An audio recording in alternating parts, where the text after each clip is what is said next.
You are now tuned into the sounds of Big Nate Sports Talk. It's on all the time, anytime.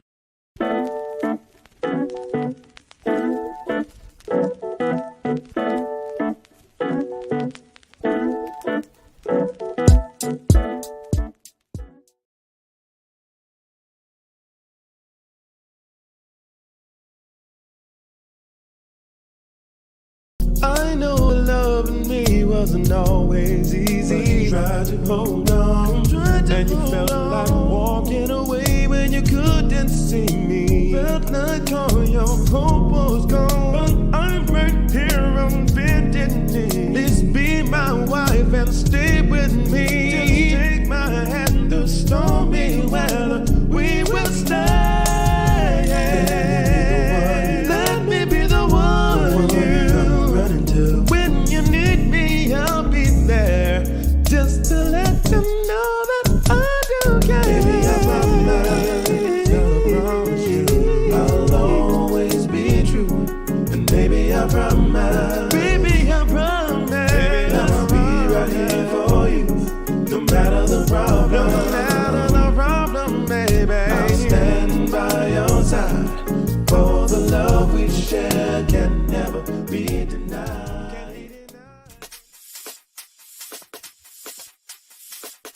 You are now tuned in to Big Nate Sports Talk, the show that's on all the time, anytime. Be sure to like, comment, and subscribe for all content. And now, ladies and gentlemen, your host, Nathan Snell. Bring your sports game with Big Nate Sports Talk. Thank you, Mr. Anthony Handy, for that lovely introduction. Good afternoon, ladies and gentlemen. It is your host, Nathan Snell, Big Nate Sports Talk Podcast. This is episode 18, season 13 of the podcast. In this episode, we are recapping Super Bowl 57. But before you get into that, there's a few things I'd like to say front. I'm not with a decision or when I will end this season. The Maryland videos will be out later. Maryland video will be out later this evening. We do have the tournaments for college basketball, and I will start recording the NFL offseason suggestions for each by division. I'll probably start that sometime either Friday or this weekend, depending. But other than that, that's pretty much the announcements I have. Check out the last episode I had with Brendan Potts. That was a good episode. Please like, comment, and subscribe if you're enjoying the content you're seeing. So let's get into it. Super Bowl 57 exceeded expectations. This was a good Super Bowl. The last two were very, very disappointing. My prediction score was actually close. If you watched my preview, I predicted that the Eagles would win 40-37. But the final score of Super Bowl 57, the Kansas City Chiefs being the Philadelphia Eagles 38-35. Congratulations! Oh my God. Hey, listen, a couple things I took away from the game. It was very competitive. It came down to the last 2 minutes. I'm gonna start with Jalen Hurts. Of all the criticism that he got last year, even when he came into the league, I thought the key for me was going to be him, but it was going to be everybody surround him. I felt like he should have won MVP, especially. I felt like the way it was being downplayed, saying he was more it's the system in Philadelphia that's made him what he is. I disagreed with that. Was he perfect against the Chiefs? No, but when it mattered, he stepped up. I thought the key for me to beating Kansas City was establishing the run early, and Philadelphia did not do that. Outside of what Jalen Hurts did, the trio of Gainwell, Miles Sanders, and Boston Scott only contributed 60 yards on the ground, a cohesive unit, and that. I can't defend that. What do you want me to say to that?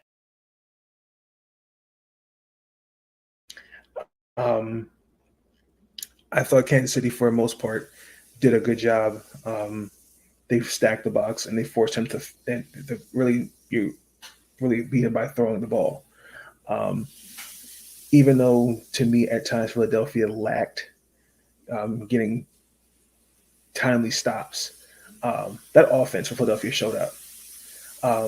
I did think the thing that was going to be challenging was just seeing how can Philadelphia in a shootout stay competitive with Mahomes. And painfully, Philadelphia fell right into that trap. I thought that if you have 43 rushing yards from Gainwell, Miles Sanders, and Boston Scott, and damn near Jalen Hurts practically would have had 400 yards on the day, I felt like he was their offense. Even though A.J. Brown had a touchdown, I thought the Devontae Smith catch that should have been a touchdown. But their defense was disappointing. I'm going to still stick with Philadelphia. The running game just had to be better. In the first half, I mean, it looked well. Other than that awkward fumble that he gave up, they performed at a high level. I want you guys to understand the statistic. They kept Patrick Mahomes and that offense off the field pretty much the entire first half. I think that for Kansas City was on the field for only about 8 minutes compared to Philadelphia was on the field for about 22. That doubled their offensive output towards Kansas City. I think it was like 270 to 128. Jalen Hurts threw 3 touchdowns in the first half. And I thought Kansas City made the adjustments. And that's where criticism goes in the defense. You cannot allow that to happen defensively. We've made, as a defensive coordinator, Coach Gannon, congratulations to him doing that coaching job. But you really cannot you allow City in the second half on every possession that they touch the ball to score. That's completely unacceptable. Great defense. It's a team that generated over 70 sacks in the regular season. And the fact that Patrick Mahomes was not touched once, credit that offensive line. I thought the key was going to be the front seven for Philadelphia against Kansas City's offensive line. And for me,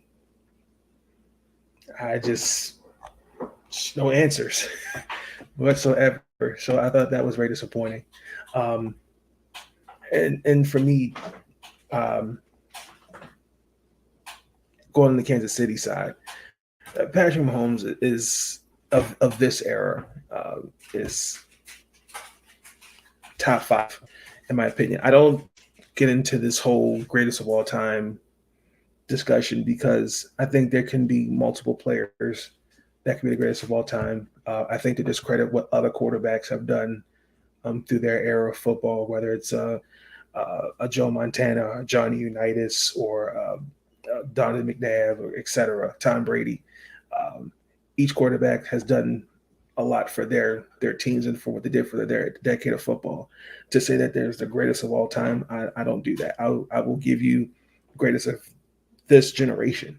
And I'm not going to go down the line of who's done more for their sport. Everybody has an impact.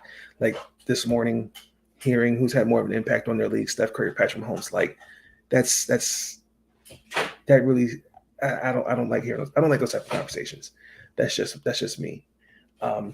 Yes, his second Super Bowl, it definitely cements his legacy. I think he should be considered a top 5 quarterback, especially coming into this year. And give Travis credit. He kept a lot of us did not predict Kansas City getting back there, especially once they got rid of Tyreek Hill. And I know that has to bother Tyreek Hill because it's like, man, they want to the Super Bowl, and I'm not there. In 6 seasons, hey, give him credit. But I mean, 31, practically over 31 points, the way that they did. I can't. 38 points on that defense. That's impressive. I mean, just in the second half, 24 unanswered points. You're down 10. I mean, 4 straight scoring drives. I mean, the Eagles scored 14 points in their final 4 drives, but at the end of the day, that's what a quarterback that's a franchise quarterback. That's what a head coach should do.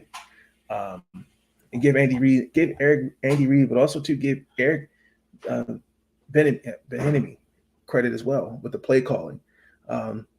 You know, I think that when Andy Reid calls it a career, I think Eric's going to be the head coach in line, in my opinion.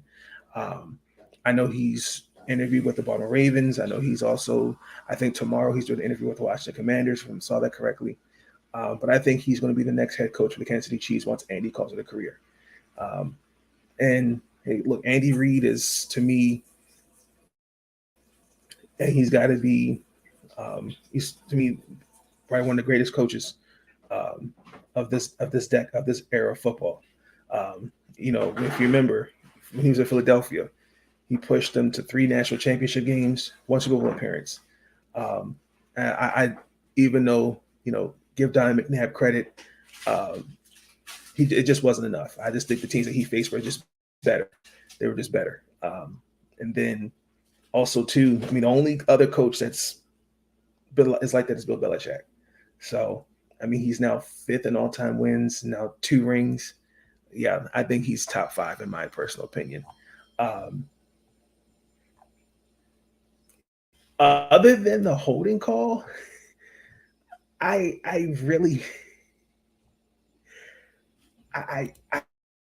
can't defend that. I thought it was ticky tack, but I think you do have to call in that particular moment. Yes, was it holding? But I mean, James Bradbury himself said he did hold. He tucked his jersey, and he thought it was like, me personally, in that moment, especially in that part of the game, let him play. I thought from start to finish, the whole game was fair. But a lot of us are focusing on that particular play. I just thought the timing of it, I would have just not. I didn't think the flag should have been thrown there, because it looked like, to me, when the play was the way it was, just to throw out of bounds. But I mean, unfortunately, that doesn't make the argument. So I just felt like I don't think officiating is a problem, but there were some questionable. There was the Devontae Smith catch. That's a touchdown.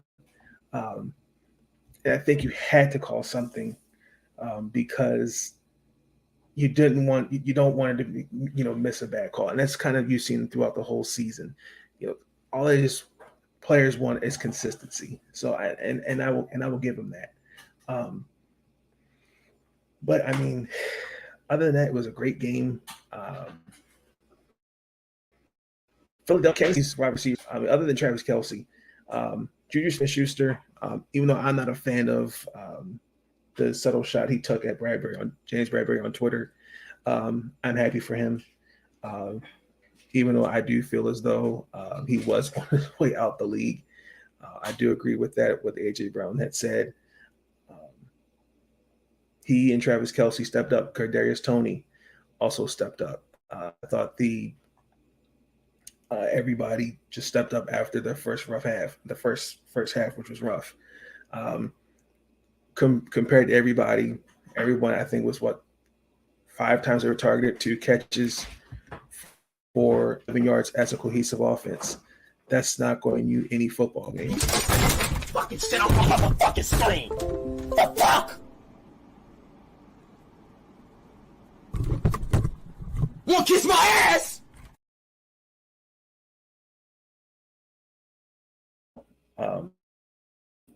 Other than that, Travis Kelce, I think is the greatest tight end of this generation. 6 catches for 81 yards and a touchdown. That's Mahomes' safety net without a shadow of a doubt. It's a great game. Shout out to Jalen Hurts, but there are a couple questions that I do have for both teams, in my personal opinion. Now that I think it's Shane Strickton and Jonathan Gannon that are now gone for head coaching jobs. It's going to be interesting to see how they replace those guys. I know Coach Gannon is now the next we had coach. Vic Fangio is in Miami. Coach Gannon, I think, is now with the 49ers, if I'm not mistaken. No, I'm sorry. I want to say I think it's with the Cardinals. I can't know on the top of my head, but I know he's got a job. Strickton also has a job. And I look at guys a little older now: Jason Kelce, Brandon Graham, Fletcher Cox. Those guys are older, and I think they're the glue to the Philadelphia's foundation. I believe 3 out of the 4 free agents, and that's the hardest decision when your GM is making tough decisions. Who's cap casualty? Who's not? I think all 4 of them will come back. I think they'll all make it work. I do think they're all going to come back and play one more year. And also to the secondary, I do think that there was a lot of some things that need to be fixed.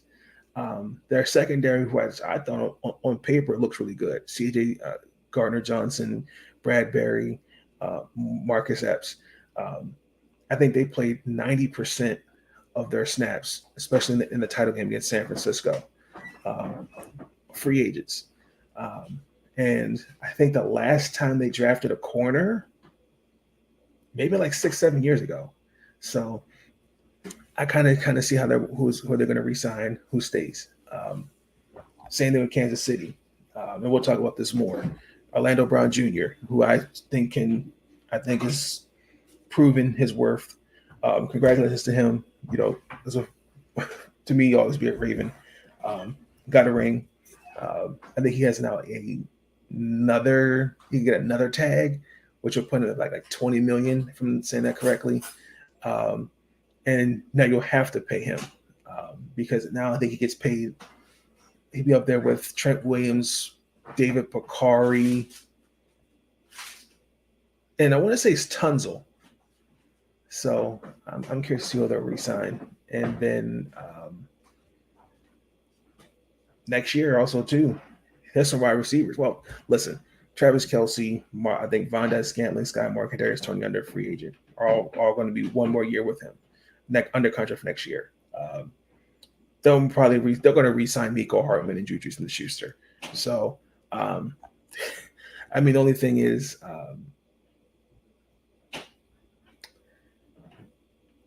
they'll probably look for another receiver if they choose, whatever happens. But biggest thing is for Philadelphia. I think Strick is now the head coach for the Colts. That's who it is. So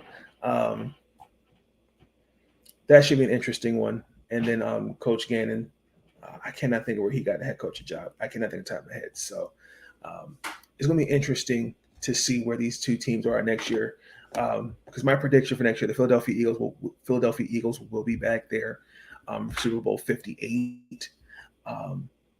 I think it's just, and I think they're going to get there and they're going to win next year, in my personal opinion. I do think that Jalen Hurts, to me, will be MVP next year. I feel like he left everything out there on the field. He definitely, when all the critics questioned him, especially downplaying him being an MVP, he went out there and he balled.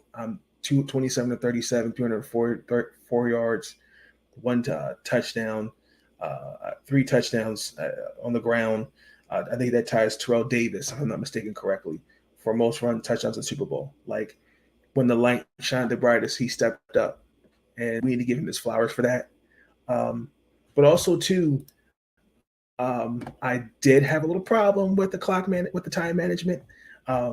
The student got checked by the master. When it does matter, especially in that moment, 2-minute warning, you got to be aware of time management, how you call your timeouts.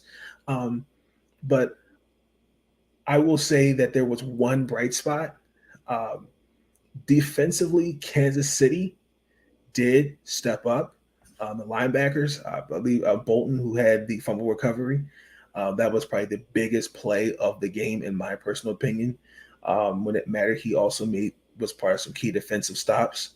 There was the forced field goal to keep them within one score. Defense still matters. So that's also one thing I also wanted to point out. Because even when you look at Philadelphia, containing the weapons, particularly Travis Kelce, they did horrendous trying to check him. Whether they put a linebacker on him or a safety, they were absolutely disappointing. And also, too, with the veterans that they have, I'm going to be curious to see how they revamp that defense. It does need some work. Particularly, you got to get some pass rush in there, because to not touch a guy at all the entire game with that defense, that's. This is some bad stuff. I don't know what I'm going to do. I don't know what I'm going to say. I don't know what I'm going to do. I don't know how much more of this I can take. I just don't know. This is ridiculous. Oh, Lord.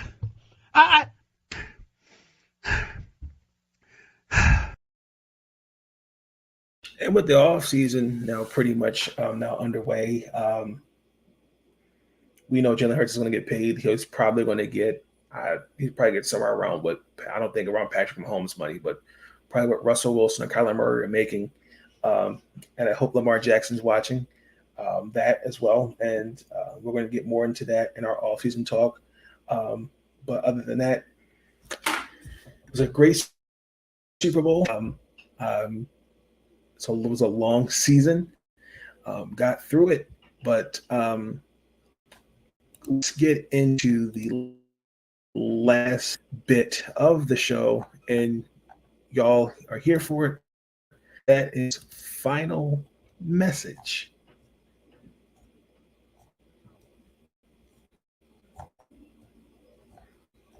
Where's my clip? There. Incoming message. Thoughts are running through my mind. Someone took some time to find a minute or two to organize. I got a couple things to say. This NFL season was different. Y'all know the extra game that was added. There's a couple of things that needs to be fixed. If we're going to have 17 games, we need to ensure that the players mentally, physically have rest days. I saw there were a lot of injuries, and injuries that are unexpected that you would never see before. Lane Johnson's getting now surgery for playing through a groin injury. Dalvin Cook getting surgery. I think he was on his shoulder. Listen, I understand, we need to make money. Well, the networks, they need to make money, but guys are getting hurt. That's a fact. And if we don't start finding ways if we're going to add more games, we need to start preserving these guys during the season, because as the season progresses, it is a lot of wear and tear on your body. And then you're expecting them to perform more come playoff time. Because let's keep it real, the last week of the season, there were teams that did not have their starters out there. But also, too, injuries happen at the wrong time. Look at San Francisco. Unfortunately, losing Trey Lance for the year. Then Jimmy Garoppolo for the year. Brock Purdy got hurt. Josh Johnson got hurt. You don't want to see that. And we got to fix that. We really do have to fix it. I did not watch the halftime show. Last time I watched the halftime show was when the Ravens were, I take it back. I didn't watch that at all. I just don't watch the halftime shows. That's just me. Because that time I just look at the stats, look at the notes, and I'm doing something else that's I just don't watch the halftime show. But yeah, man, that's going to conclude the episode. It was a great Super Bowl. Now we get ready for the off season. And I can't wait to get that content out to you guys. So congratulations to the Kansas City Chiefs. Congratulations to the Philadelphia Eagles. Both teams, great season. And let's get ready for 2023, the 2023-2024 season. Because I think with this draft and this free agency, this is with the salary cap on the rise, it's going to be really interesting to see what some of these teams do, particularly those that are now in a chance to compete for championships, and even those that are rebuilding. So we're going to get more into that in the offseason talk. Until then, ladies and gentlemen, be tuned for future episodes. Thank you for joining this episode. Please like, comment, and subscribe for all content. I will catch you guys on the flip side. Be on the lookout for the Maryland video this evening. Also, too, before I end this video, and I'll mention this again in the Maryland video, I want to send my thoughts and prayers to those at Michigan State University. There was another shooting. I believe that's now 68 on the year. It is February 15th as I'm recording this video. And we haven't made a dent in this year. And we need legislation. We need accountability. We need to hold these politicians on the state, local, and federal government accountable, because this is something that should not be normalized. And it's just really disappointing. I really just, again, encourage everybody to make sure you're registered to vote, study your candidates, and come midterms and this next election, be out there and vote. Your vote does matter. But also to reminding some of these politicians that we don't work for you, you work for us, the people. So with that being said, I will catch you on the flip side. Enjoy the rest of your afternoon. You will see episode 19. Have a good day. Stay up. And they have normalized this bullshit.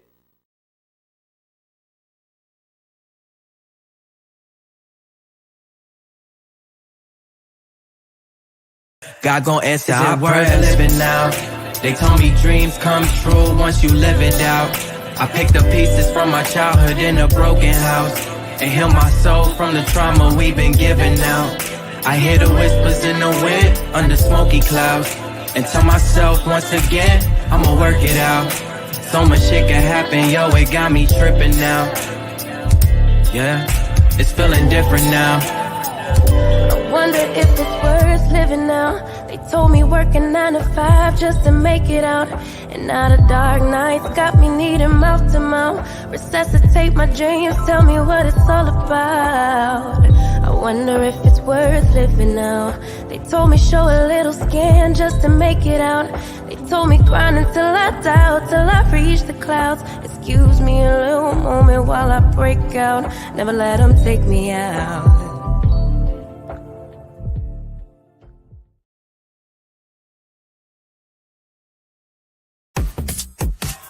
Thank you for tuning in to Big Nate Sports Talk. If you enjoyed that episode and you want to see more content, be sure to like, comment, and subscribe. Bring your sports game on Big Nate Sports Talk. It's on all the time, anytime.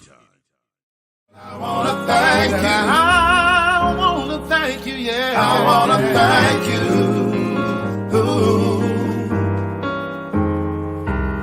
For all the times you put up with me. Thank you. And you helped me retain my sanity. Thank you. I wanna thank you. And I wanna thank you All I wanna do is say thank you